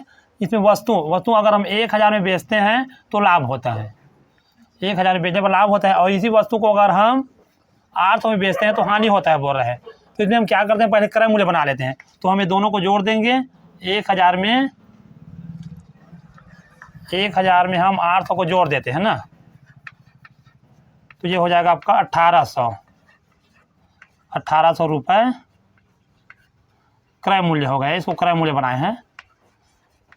कई सवाल ऐसे होता है जिसको आपको बनाना पड़ता है ना, तो इसमें ये अपनी विधि के उपयोग करके बनाना पड़ेगा आपको। तो इसमें ये हो गया, दोनों को जोड़े, फिर एक क्रय मूल्य बन गया 1800 रुपया। अब इसमें हानि हो रहा है बोल रहा है, तो हानि निकालेंगे कैसे, तो 1000 में हम 800 को घटा देते हैं। एक बार जोड़ेंगे तो क्रय मूल्य बन जाएगा, और अगर 1000 में 800 को घटाएंगे तो इसका हानि निकल जाएगा। तो ये हो गया 200 रुपये का हानि हो जाएगा। अब देखो निकालना क्या बोला है प्रश्न में, हानि प्रतिशत पूछा है ना, तो सिंपल हो जाएगा सवाल, क्योंकि हमारे पास क्रय मूल्य भी मिल गया, हानि भी मिल गया है। तो हानि प्रतिशत निकाल देते हैं। सिंपल सवाल है, थोड़ा पढ़ने पर लगता है अटपटा, लेकिन अगर आप सीख गए नियम को तो सरल हो जाता है। तो पहले हम 1000 और 800 को जोड़े, फिर क्रय मूल्य बन गए, फिर उसके बाद 1000 में 800 को घटाया तो ये इसका हानि बन गए। तो हानि प्रतिशत बराबर होगा हानि बटा क्रय मूल्य। हानि कितना है 200 का, तो 200 लिख देते हैं। सूत्र को हम बार बार नहीं लिखते हैं ना, आपको मालूम हो जाना चाहिए सवाल बनाते बनाते कि कैसा हानि होता है और क्या क्रय मूल्य होता है। तो इसका हानि प्रतिशत का मतलब होता है हानि बटा क्रय मूल्य। तो क्रय मूल्य कितना है 1800, और प्रतिशत निकाल रहे हैं तो 100% का गुणा हो जाता है। तो ये इस तरह होता है इसमें। ये तो आप बार बार सवाल बनाते बनाते प्रैक्टिस हो जाता है, इसमें सूत्र लिखना नहीं पड़ता है, क्योंकि हम नवोदय का पेपर दिलाएंगे ना। नवोदय पेपर में ये होता है कि हमारा उत्तर आना चाहिए और तरीका भी मालूम होना चाहिए। ऐसा नहीं अब तुम एक एक चीज़ को दर्शाओगे तो पूरा सवाल आप हल नहीं कर पाओगे ना। 20 प्रश्न होता है, तो आपको मालूम है कि हमारा हानि प्रतिशत मतलब होता है हानि बटा क्रय मूल्य। तो 10 10 10 10। अब यहाँ बचा हमारा 2 1 कम 2, और यहाँ बचा 2 9 18। तो क्या बचा यहाँ हानि बराबर हो बचा है हमारे पास 100 एकम 100 बटे में 9। ठीक है, अभी तो घटाएंगे तो क्या जाएगा 9 एकम 9 एक बार में जाएगा, फिर यहाँ एक बचेगा, फिर 9 एकम 9 जाएगा, फिर यहाँ क्या बचेगा एक, फिर बचेगा एक ऊपर में लिखेंगे और ये 9 तो नीचे में रहेगा ही। इस तरह प्रतिशत का चिन्ह था तो प्रतिशत लगा दिए। इस तरह इसका उत्तर आया 11 सही 1/9% आएगा। ये ऑप्शन ए ऑप्शन में ही है ये।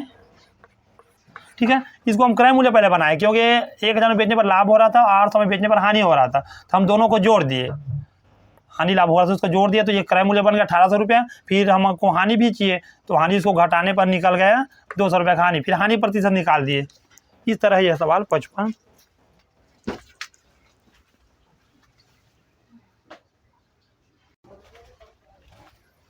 अगला प्रश्न है 56। तो 56 प्रश्न में है ए और बी क्रमशः 5 और 6 किलोमीटर प्रति घंटा की गति से एक ही बिंदु विपरीत दिशा में चलते हैं। 7 घंटे बाद वे एक दूसरे से कितनी दूरी पर हैं, ऐसे कुछ है। तो ए और बी बोला है ना, तो देखो इसमें चाल 2 दिया है, चाल 2 है 5 किलोमीटर, और तो इसको हम जोड़ेंगे ना 5 किलोमीटर प्लस 6 किलोमीटर प्रति घंटा, दोनों को जोड़ेंगे तो ये 11 किलोमीटर प्रति घंटा हो जाएगा। 11 किलोमीटर प्रति घंटा। चलो इसको हम समझाते हैं। विपरीत दिशा में चल रहा है एक दूसरे, जैसे कि यहाँ से चलना चालू किया है तो ऐसे इधर आ रहा है ये, तो एक सीधा 5 किलोमीटर प्रति घंटा है इसका चाल, 5 किलोमीटर प्रति घंटा इसका चाल, और यहाँ बिंदु चालू हो रहा है और ये इधर से आ रहा है, विपरीत दिशा उल्टा आ रहा है, एक इधर से जा रहा है एक उधर से आ रहा है, इसको विपरीत दिशा बोलते हैं। तो ये हो गया 6 किलोमीटर प्रति घंटा, 6 किलोमीटर प्रति घंटा। तो इसमें चाल जुड़, देखो यहाँ से चलना चालू किया है और एक यहाँ से चलना चालू किया है, तो कितना दूरी होगा, तो ये दूरी मतलब इन लोगों का चाल जो है जो जोड़ेंगे तभी पता चलेगा ना। यहाँ से यहाँ तक है तो ये हो जाएगा 5 धन 6 मतलब 11 किलोमीटर प्रति घंटा हो जाता है। विपरीत दिशा में चलते हैं तो इसको जोड़ते हैं चाल को, अगर एक ही दिशा में चलते हैं समानांतर दिशा में तो इसको हम घटाते हैं, तो एक ही दिशा में नहीं चल रहा है, ये विपरीत दिशा में चल रहा है, इसको जोड़े हैं तो ये हो गया 11 किलोमीटर प्रति घंटा। अब उसके बाद आ गए हमारे पास समय कितना है 7 घंटे, समय है 7 घंटे, समय बराबर 7 घंटे हैं।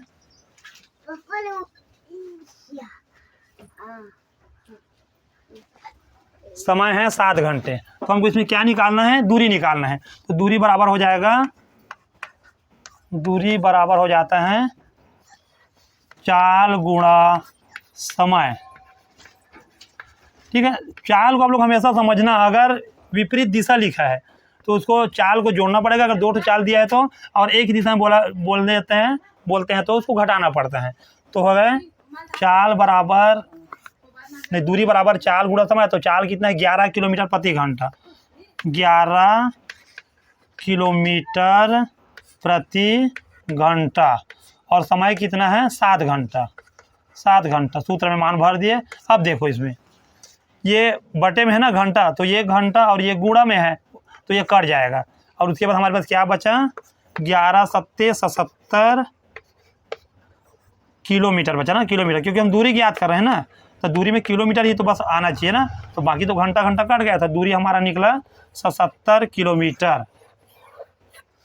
देखते हैं ऑप्शन कौन सा इसमें, 77 किलोमीटर सी ऑप्शन में है। इसको आपको समझना है भैया चाल को ना। चाल अगर विपरीत दिशा बोला तो जोड़ दो दोनों चाल को, और एक ही दिशा या समानांतर दिशा बोला है तो उसको घटा देते हैं।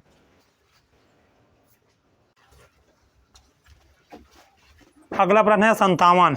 तो 57 प्रश्न में है, मनीष ने 13% की वार्षिक दर से साधारण ब्याज पर ₹1200 उधार लिया।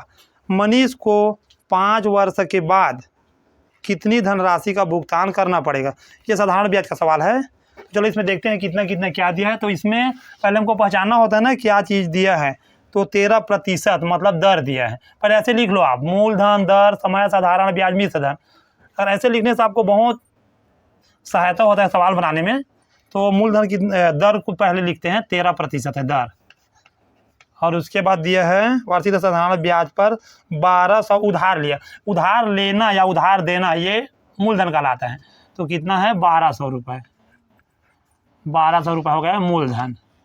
और उसके बाद दिया है आगे 5 वर्ष, समय कितना दिया, 5 वर्ष।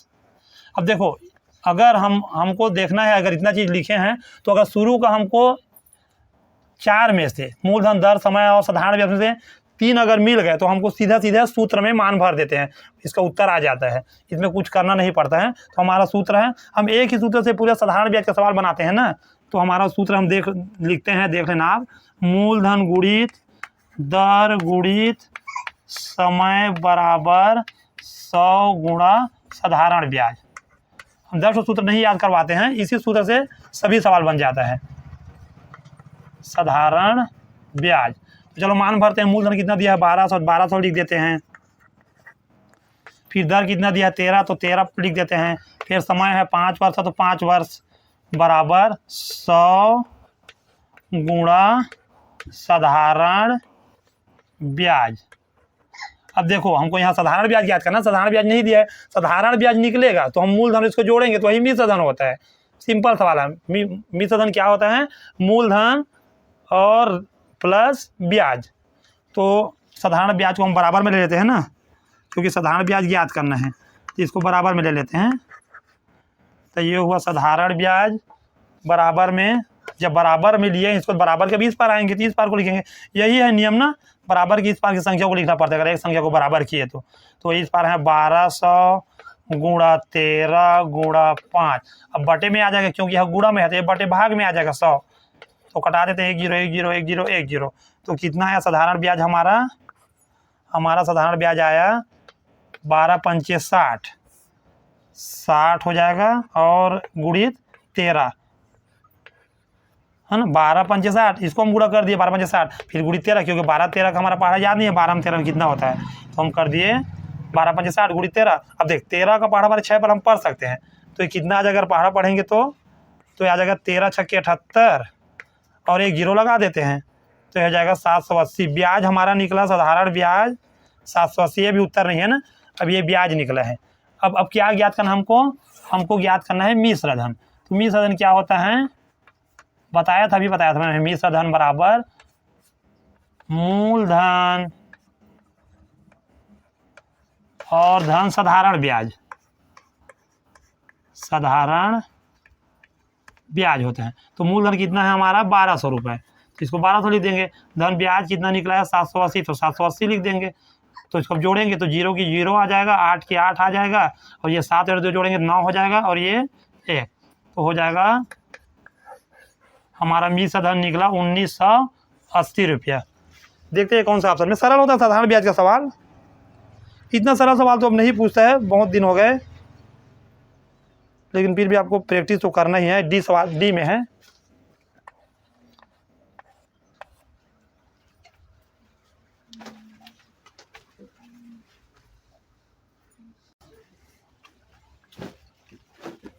प्रश्न संख्या 58 प्रश्न में है,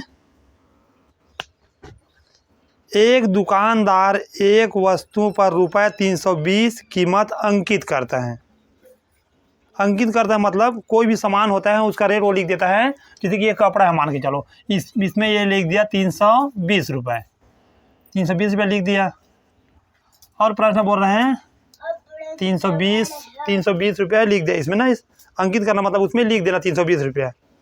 लेकिन यह उसका क्रय मूल्य नहीं होगा ना, ये अंकित करता है 10% के छूट के बाद भी उसको 20% का लाभ होता है, तो वस्तु का क्रय मूल्य ज्ञात कीजिए। अब ये अंकित तो कर दिया ना इतना, लेकिन इसका क्रय मूल्य हमको निकालना पड़ेगा। लेकिन इसमें छूट भी दे रहा है, जैसे ये कपड़ा है, कपड़ा में लिखा रहता है कि 10% का छूट, या कोई भी सामान में लिखा रहता है छूट देता है, त्यौहार उहार आता है उस सीजन में, तो इसमें लिखा है 320 रुपये, ये अंकित मूल्य हुआ। इसे हम अंकित मूल्य मतलब इसमें लिखा है इतना रेट, लेकिन अंकित मूल्य। लेकिन हमको तो सबसे पहले क्रय मूल्य निकालना है ना इसमें। तो देखते हैं ये अंकित मूल्य, इसमें कितना प्रतिशत छूट दे रहा है, 10%। तो हम 10% इसका निकाल देते हैं। 320 का 10% मतलब 10/100, 10% मतलब ये तो अब आपको आना चाहिए ना, 10% मतलब 10/100 होता है। तो कटा देते हैं 10 10 10 10, तो क्या बचा 32 रुपया। मतलब 320 का 10% कितना होगा, 32 रुपये होगा। ठीक है, तो अब हम इसमें घटा देंगे, तब इसको हम है ना 320 का सामान है तो 32 रुपये छूट दे के बेच रहा है उसको, मतलब बेचना मतलब विक्रय मूल्य होता है। उसमें लिखा है 320, लेकिन 32 रुपया उसमें कम करके बेच रहा है, तो 32 रुपया घटा देते हैं। तो 320 ऋण में 32। ठीक है, तो समझना ना प्रश्न को, प्रश्न बहुत घुमावदार प्रश्न है, लेकिन अगर समझ जाओगे तो सरल हो जाता है। तो ये हो गया आपका 10 में 2 गए तो 8, और ये हासिल 1 दिया तो बच गया 1, तो ये कट गया हासिल 1 11, 11 में 3 गए तो 8, और इसमें से 1 गया तो ये 2 बच गए हैं, तो 288। मतलब देखो 320 का सामान था, इसमें 10% छूट, मतलब ग्राहक को लालच देता है कि चलो भाई 10% छूट हम आपको दे रहे हैं ऐसे बोल के। तो 10% छूट मतलब 32 रुपये छोड़ रहा है वो कपड़ा में, हो मतलब कपड़ा बोलो या वस्तु बोलो जो भी हो, तो 10 रुपये छोड़ रहा है, 10% छोड़ रहा है, मतलब 32 रुपये छोड़ रहा है। तो मतलब वो कितना में बेच रहा है सामान को, 320 तो लिख दिया, लेकिन बेच रहा है उसको 288 में। तो बेचना मतलब क्या होता है, विक्रय मूल्य। इतना दूर में ले जाओ, नहीं लिखूंगा फिर। बेचना मतलब होता है विक्रय मूल्य, तो हमको विक्रय मूल्य मिल गया, विक्रय मूल्य। ठीक है, विक्रय मूल्य मिल गया, और हमारा प्रतिशत भी है 20% लाभ। तो देखो अब विक्रय मूल्य मिला है, लेकिन क्रय मूल्य नहीं मिलेगा तब तक हम सवाल को आगे नहीं बढ़ा सकते। तो हमको अब इसके लिए क्रय मूल्य को मानना पड़ेगा। तो यहाँ चलो मान लेते हैं, माना क्रय मूल्य बराबर 100 मान लेते हैं। ठीक है, अब क्या है 20% लाभ पर बोला है ना, 20% हाँ लाभ पर, 20% लाभ पर, 20% लाभ पर, 20% लाभ पर विक्रय मूल्य क्या होगा, विक्रय मूल्य हो जाएगा 100 में 20% लाभ, तो क्या होता है 100 का 20% क्या होगा, 100 का 20% होगा 20/100, 0 का तो 20 रुपया होगा, तो 20, तो 100 में 20 मतलब लाभ हो रहा है, तो विक्रय मूल्य कितना बन जाएगा, 120 बन जाएगा। 100 के सामान को 120 में बेच रहा है, समझो आप। ठीक है, यहाँ तक आ गए। अब हम इनको जमाते कैसे हैं, 120 विक्रय मूल्य तो क्रय मूल्य,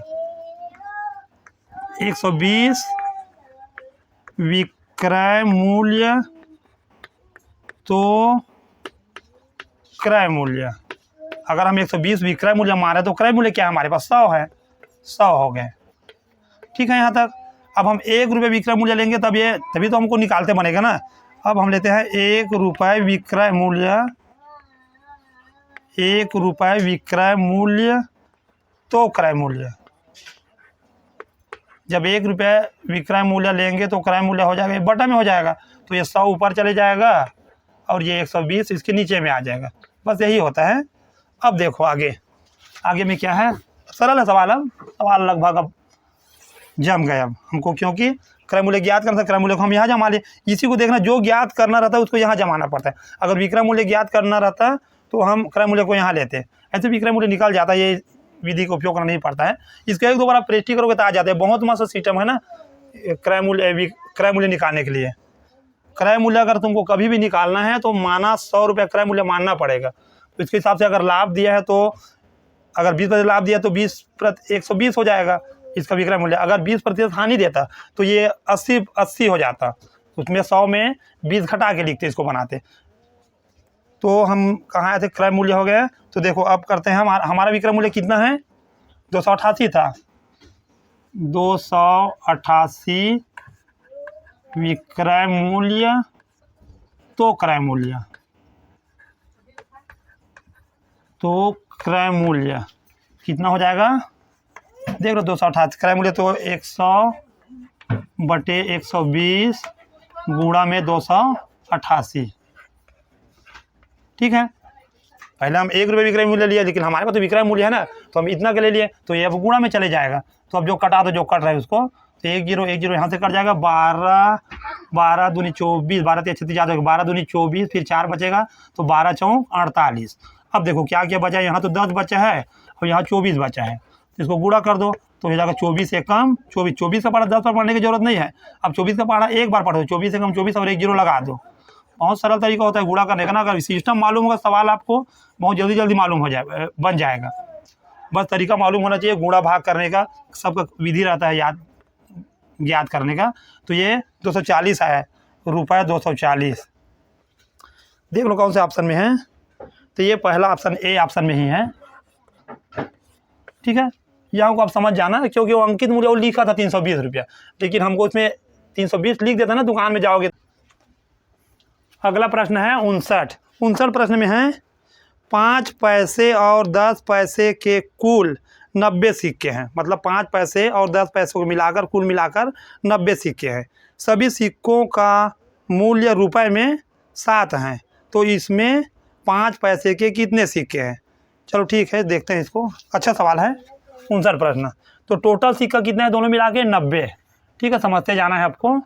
टोटल 90 सिक्के हैं, तो हम इसे बना लेते हैं। एक 5 रुपये का सिक्का, क्या ऊपर गया, तो ये हो गए 5 पैसे, और इधर हम ले लेते हैं 10 पैसे का सिक्का, 10 पैसे का सिक्का। ठीक है, अब देखो ये सवाल तो ऑप्शन द्वारा बनाने में ज़्यादा अच्छा रहेगा, और इसका विधि बनाने का मैं बना के देखा हूँ कई बार इसको, तो ये हम ऑप्शन द्वारा इसको बनाते हैं। तो 5 पैसे का सिक्का, तो 5 पैसे का सिक्का इसमें ज्ञात करना है ना। प्रश्न में बोला 5 पैसे के कितने सिक्के हैं, तो हम 5 पैसे के सिक्कों को पहले ए में दिया है, चलो हम ए वाले ऑप्शन को पहले ले लेते हैं ना। ए में दिया है 50, अगर हम 5 पैसा के 50 सिक्का लेते हैं तो 5 से गुणा करेंगे ना इसको, तो 5 से गुणा किए तो ये आ जाएगा आपका 5 पंचे 25, 5 पंचे 25 हो जाएगा ये, और 1 0 डाल दोगे तो 250। ठीक है, तो देखो यह 50 सिक्का तो ले लिए ना, टोटल सिक्का 90 है, तो 90 में से हम 5 पैसे का सिक्का 50 ले लिए, कितना सिक्का बचेगा 40, तो इसमें इसको हम 10 में ले लेते हैं, तो 40 गुणा 10 पैसे का सिक्का, तो ये कितना हो जाएगा 4 एकम 4 और 2 0। अब देखो ये 250 पैसा हुआ है, तो 250 पैसा क्या होगा, 250 पैसा को हमको रुपए में बदलना पड़ेगा ना, क्योंकि रुपए में ज्ञात करना है। तो छोटे से बड़े को जा रहे हैं, तो पैसा कितने का, रुपए कितने का बनता है 100 पैसे का, तो 100 से भाग दे दो, फिर रुपए बन जाएगा। तो 1 अंक 2 अंक 2 अंक, मतलब 2 रुपये 50 पैसा होगा। ठीक है, इसको हम 2 रुपये 50 पैसा पढ़ते हैं। उसी तरह ये भी होगा, 2 अंक के बाद इसमें भी दशमलव लगेगा, तो ये होगा 4 रुपया। अब देखो इसको जोड़ के कितना बढ़ रहा है, ये 4, ये हो गया 4 2 6 रुपया 50 पैसा बनेगा।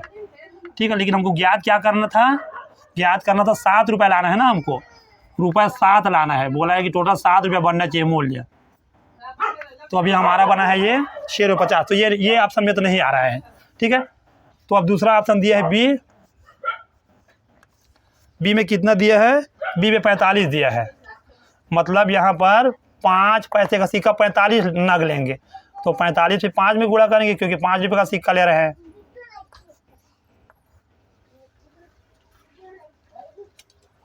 तो 5, तो चलो इसका भी गुणा कर देते हैं, तो हो जाएगा 5 पंचे 25 की 5 और 5 और 20 और 2 22, 225 आ रहा है।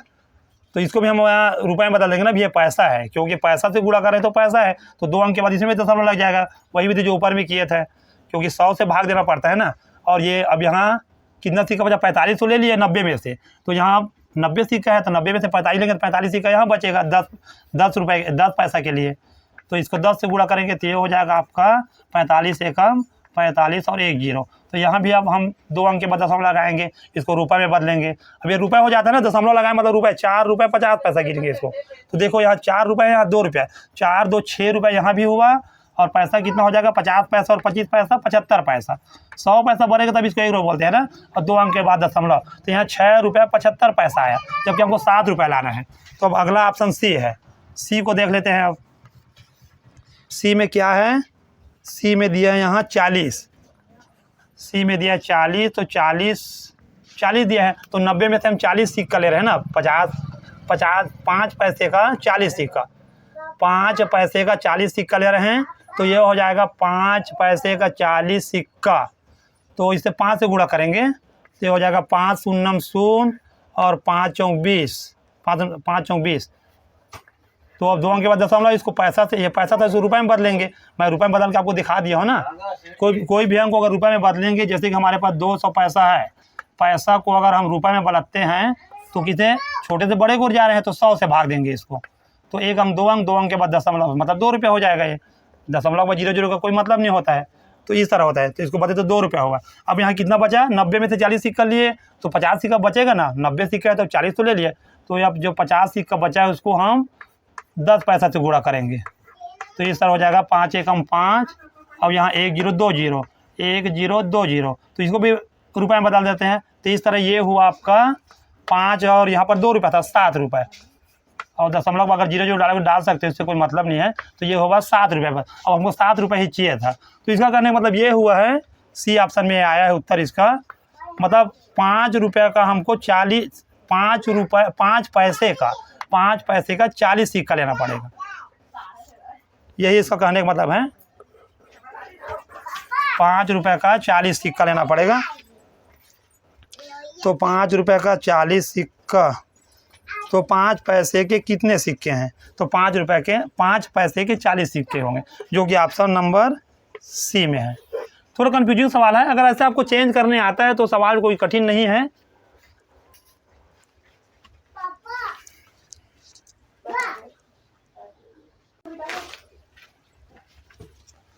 प्रश्न संख्या 60, तो 60 प्रश्न में है, 60 प्रश्न में है 30 सेंटीमीटर भुजा वाले एक घन को पिघलाकर 6 सेंटीमीटर भुजा वाले कितने घन बनेंगे, बोल रहे हैं ना। चलो हम घन बनाते हैं। घन किससे बनता है, वर्ग से। तो हम पहले वर्ग बना लेते हैं। ये हुआ हमारा वर्ग, अब इसी से हमको घन बनाना है। तो ये बना हमारा घन। अब देख इसमें क्या बोल रहे हैं, ये थोड़ा तिरछा आ गए, आड़े तिरछे हो गए, ये सीध में आना चाहिए एस टाइप। तो इसमें घन, तो इसमें कितना इसका भुजा को दे रहे हैं, 30 सेंटीमीटर दे रहे हैं। जैसे कि ये इसका भुजा है, ये हुआ 30 सेंटीमीटर, 30 सेंटीमीटर लंबाई, 30 सेंटीमीटर चौड़ाई और 30 सेंटीमीटर ऊंचाई हो जाएगा। ये भी 30 सेंटीमीटर हो जाएगा और ये भी 30 सेंटीमीटर हो जाएगा। इस तरह होता है घन में। तो 30 सेंटीमीटर हो गया। अब इसी को हमको पिघला देना है, ये लोहे है समझो, तो इसको पिघला देंगे। अब इसको पिघलाने के बाद हमको छोटा छोटा कितना घन बोल रहा है, बनेगा बोल रहा है। जैसे कि ये छोटा छोटा ऐसे घन बनेगा, कितना बनेगा ऐसे बोल रहा है। जैसे ये छोटा घन हुआ, पिघलाएंगे तो ज़्यादा बनेगा ना। छोटा को पिघला के अगर बनाते हैं, मतलब बड़ा को पिघलाते हैं और छोटा छोटा बनाएंगे तो ज़्यादा बनेगा। तो ये बोल रहा है कि इसको अगर हम पिघला के अगर छोटा छोटा बनाते हैं तो कितने बनेगा।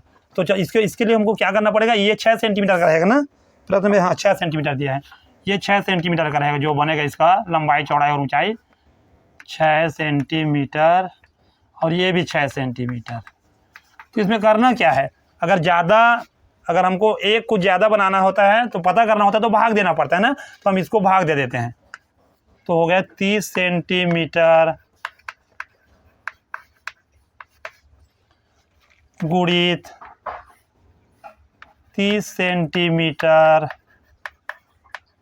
गुणित 30 सेंटीमीटर, मतलब लंबाई गुणित चौड़ाई गुणित ऊंचाई है। अब ये बड़ा वाला हुआ, अब छोटा वाला को भी हमको दे दिया है लंबाई चौड़ाई ऊंचाई, तो हम छोटा वाला भी इसको भाग दे देंगे। तो हो जाएगा 6